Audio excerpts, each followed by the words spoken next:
Oh, hey guys, welcome back to the channel.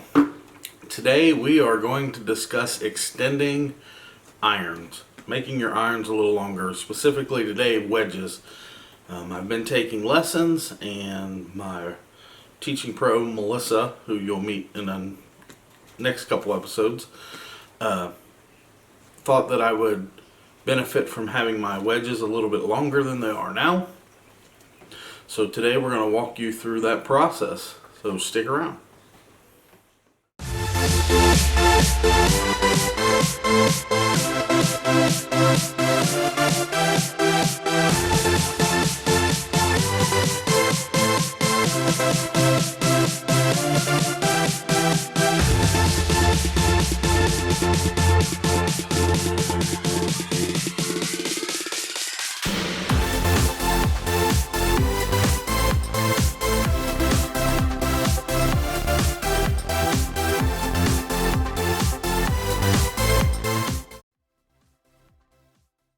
Alright everybody, we're here at Tri-County Golf Ranch with Larry and Melissa, and we're going to go over my club extension. So Eric, we've been working, what, 3 or 4 months now? Yeah. Okay. And when we're hitting your wedges, you tend to hit behind them just a little bit. Some of that's because the body moves a little too much, but some of it I think was the actual fit of the golf club. Yeah. So what we tried is making it longer effectively by you letting your left hand hang off of the club, made it just a little bit longer. And all of a sudden, you started hitting everything really solid. Right. So we came to the conclusion that we're going to put about 1.5 inch extension in your current wedges, throw a new grip on it, Okay. and then we are going to have to, anytime you make anything longer, it effectively makes it flatter. Okay? Okay. So we are going to lengthen it, which will make it flatter, so then we're going to have to bend it more upright, Okay. so it goes back towards standard. Okay. Because you pretty much fit with the length of your arms. Yeah. Like a standard length golf club, or Yeah. a standard left and lie as well. Okay. So that's where we're going. So All right. what Larry's going to do is he's going to cut your grip off. He's going to take a piece of an old shaft. And by the way, I do this a lot of old school stuff. New school stuff would be they'd have a vise and a drain dip, a drain pot, and so no one can cut themselves. But I'm a little bit of a farm boy, so I'll just do a little old school golf the way I was taught doing it. So I put it on the edge, and I always take the knife going down. You don't want to move it towards you? Well, I'm just kidding. I'll pass on that part. Okay. I have cut myself a couple of times. And I just make small cuts, 2 or 3 little small cuts, and then I just give it a yank down at the bottom, and now the grip is off the club. And the great thing about this is we're not reshafting it. So if you decide in 3 months you don't like this extension, Yeah. we can basically take the grip off, cut off the extension, and put the grip back on the way it was. So we're not investing a lot of money into what we're doing. Right. So what I'm doing now, when they put grips on, they use grip tape, and I'll go through that eventually. But I got to take the tape out of the end of the shaft. I'll pull it right out. And then, again, old school is I don't buy shaft extenders because I have a lot of old clubs, and I've linked it in here. So what I do, I try to get a measure. We're going to go that much further, so I know that's where it kind of gets firm in there. So I put my thumb right there, knowing that I got to cut a lot of this old shaft off. So I got my finger there, and it's not a true measurement that goes down, it's a true measurement that sticks out. So I take an old-fashioned pipe cutter,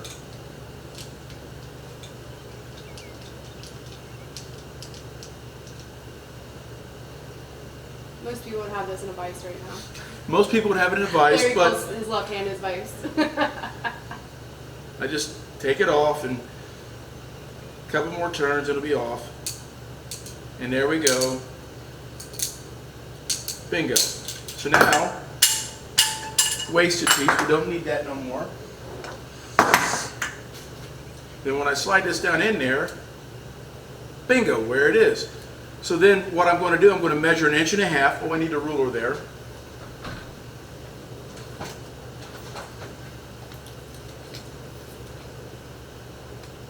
And the guys who taught me this, I was pretty fortunate. When I worked in Naples, Florida, there was a guy named Jim Mudd who worked on the PGA Tour band, and then another guy named Howard Delaney in Cincinnati, and I got to learn a lot of stuff, which was pretty cool. Of course, back in those days, everything was old school, and I still do it that way, even though if you go to a school, they teach you how to use things a little more differently, but I've done it this way by learning all these guys. So I got 1.5 inches right there.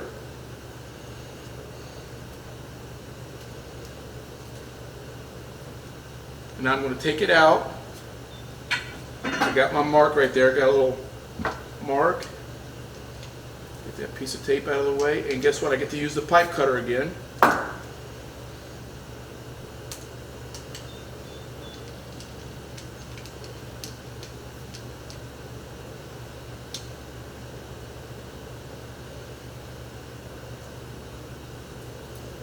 And I'm going to actually need your hands here, all right?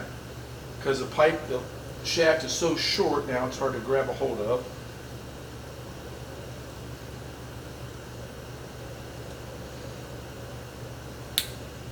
And I hear it, there it goes. Bingo. And now we have an extension. And the newer stuff, believe it or not, is a little easier than this and lighter. Normally they use graphite or a wooden dowel to put that in there. So then we stick this in here like this, and it won't go in any further because of the way I've cut the shaft. It's stuck. We got 1.5 inches. So now what I do, I make an epoxy mix. And believe it or not, you guys didn't see this. I kind of took this knife and got a little thing in there. Take my epoxy. And epoxy is just basically resin and hardener. And resin and hardener, and it can get a little messy, but they're mixed together.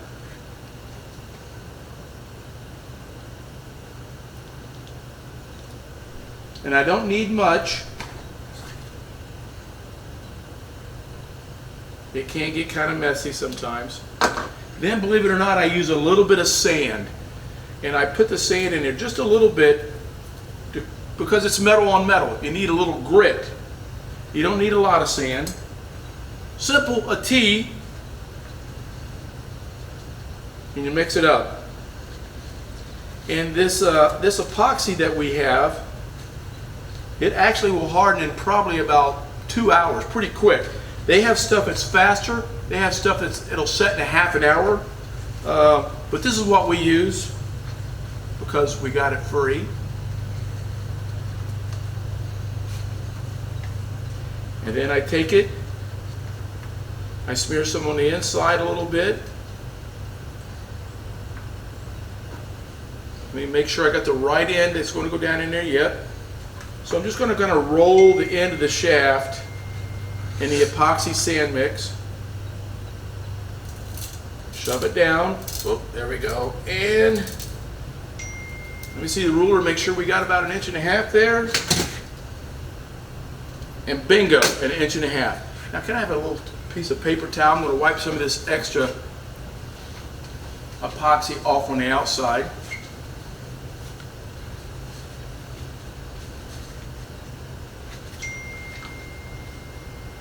And now some people prefer that you do a little pinching on it. And a pinch would be like a little hammer and a nail. You just kind of tap it in there. But this epoxy is so good these days, you can't believe it. So well, that and the grip's gonna go on top. The grip goes on top of it with with grip tape. So actually, it's pretty good. He's only hitting wedges, so it's pretty good. And I clean that mess up. Now comes the easy part. So I'm going to do a little cutting here. So if Larry didn't take the extra tape off, Eric would have tape hanging out underneath his grip, right? Because it's effectively longer.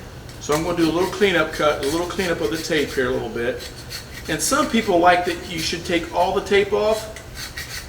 But what happens, you can reuse this tape because once you we use mineral spirits, and then when you put your tape on, the glue that's actually on the tape loosens up and smears down the club, and you can what they call reignite the tape.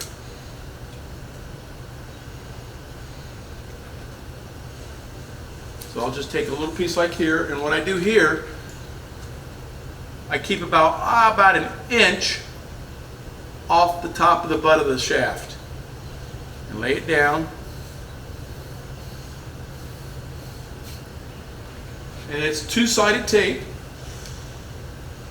And if you have long fingernails, it really helps better. And then there we go. Just like that, it comes right off. And then what I do at the top, I wrap it around and I make a little funnel at the top. This is so the grip can actually slide over top of it. A lot of people will just shove the tape inside, and then you have to fight getting the top of the grip over the shaft. I choose to do it this way. So then, old school, some people want you to put a T in the butt of the club. I just stick my finger over it. Now I use mineral spirits, and there's a lot of things you can use. I've seen some of the stuff where they use this go-go orange juice stuff, and it doesn't set real fast. Once I put this grip on, he could actually go out and play golf if there wasn't an extension in there in probably 15 minutes. But if there's an extension, we have to let it set up. So then I just spray the shaft a little bit, and this mineral spirits gets that glue off that tape. So then I shake it up in here to get the whole rubber grip set up. I smear it over there, and this is the part you're not going to see, but I got a little noosh down here in the corner, and I slide this shaft over top of it, over the nipple I got. I line the side up with the middle of the face and slide it on. And now, bingo, just like that. And now I take a little paper towel,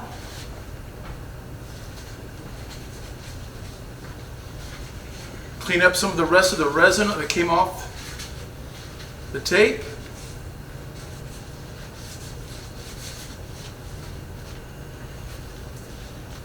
And Eric has 1.5 inches added to his club just like that. It doesn't take a lot of time to do it, and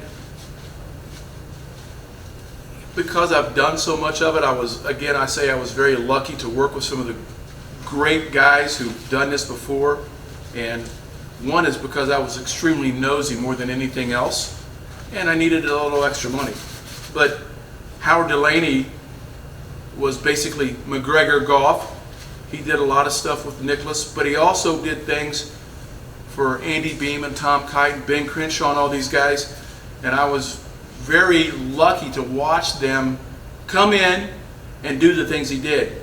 Jim Mudd down in Naples, Florida was the very first guy who started the PGA Tour trailer. And he showed me, that's the first time I ever had the knowledge of understanding how a grip works and how they did it. And it was different then because the tape wasn't as wide as it is now. They had real skinny tape and they'd wrap it around. And but it gets bubbles in it. That's the hard part. It if you would don't bubble. wrap the skinny tape around the right way, Yeah. it'll get bubbles. It'll get bubble, and then the grip is never level inside, or you can feel You can the feel the ridges. bumps, yeah. You can feel the bumps in there, right? Feel that right now, Eric. You can tell right now it's starting to harden up already, right? Yeah, it feels good. So it's one of those things that I was very lucky to learn and hang around the right people. And again, I was nosy by nature. I asked a lot of questions. Like, we got a guy over here named Mike McGee, who he basically took me under his wing when I was trying to learn to play golf, and he had enough patience to kind of guide me through a lot of stupidity that when I was trying to play golf. So Jim Mudd and Howard Delaney, these guys that kind of, because I asked questions and I bugged them to death, they gave me the knowledge to do the stuff that I do now, and it's fun. And you know, I do a lot of things old school, but I can do it so much faster my way than if I had the other stuff. And I can get it done really quick. I can do a whole set of clubs, grips off and grips on, in probably less than 15 minutes. just by doing what I did right here. And I can extend shafts because I have all kinds of old clubs. It's simple to do. Does it change the weight? A little bit. If you go from a graphite or a wooden dowel extension, the graphite adds probably a half a swing weight, maybe 1.5 swing weights. So it's not changing the weight that much. Yeah, and Eric might not be able to detect it. Yeah, and you know, maybe the only guys who really would be able to detect it, maybe a few guys on the PGA Tour, not many would be able to feel it. And but that's one of the things. It's always been fun. I know how to do it, and there's a young man named Oliver who works for us who really likes doing it. There's a guy who's just retired from Procter & Gamble, Dan. He wants to learn how to do it. So I'm going to kind of show this to them and let them kind of run with it. Right. And I'm going to kind of maybe try to oversee it, but I don't need to. Oliver's picked it up pretty quick, and so has Dan. But once you learn, it's really easy to do.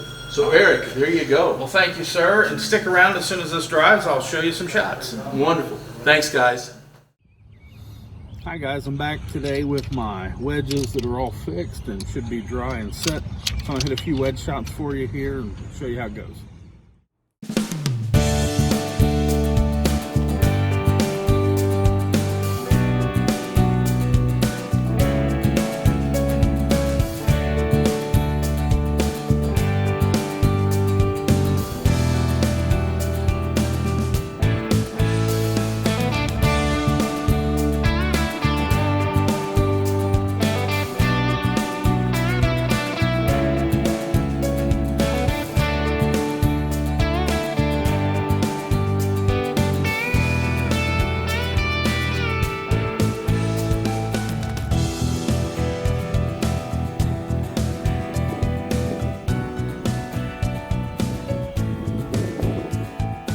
So there you have it. That was the process of Larry extending my wedges and a few of the shots that I hit the next day after they had dried and hardened real well. Hit them really well and excited to see how they do this year. If you never need any club work and you're in the Cincinnati area, stop by the Tri-County Golf Ranch and see Larry. The links for Tri-County Golf Ranch will be below, and go check out some of their videos on their Quips and Tips page. And I will see you next time.